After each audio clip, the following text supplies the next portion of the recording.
Honorable Speaker,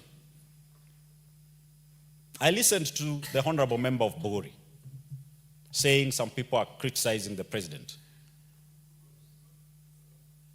We cannot criticize the president.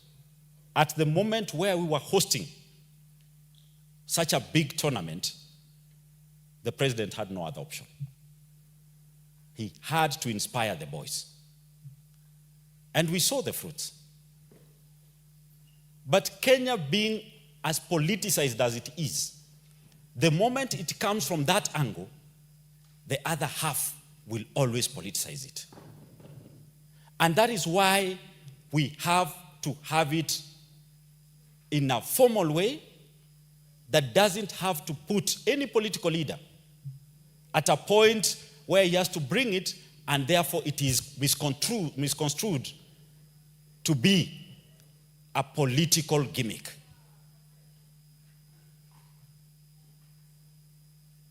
Honorable Speaker, politicization, of course, in sport has been used as a tool in this country. And that is because we don't have proper guidelines that ensure that sport is properly guided, sports is properly run. While we motivate those in our football, what happens to the athletes? What happens to the volleyballers? What happens to the swimmers? It is that lack of consistency that will always let others feel that they are marginalized, that some talents are marginalized. Honorable Speaker, this country has enough resources to reward our sports people.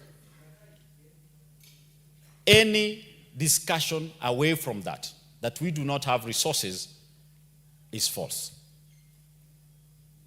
If we are to put all the resources that are misused in this country to start sports academies, right from primary schools, secondary schools,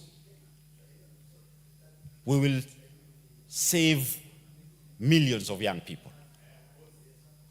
These are young people who, once they become international elite sports persons, will bring a lot of foreign exchange into this country.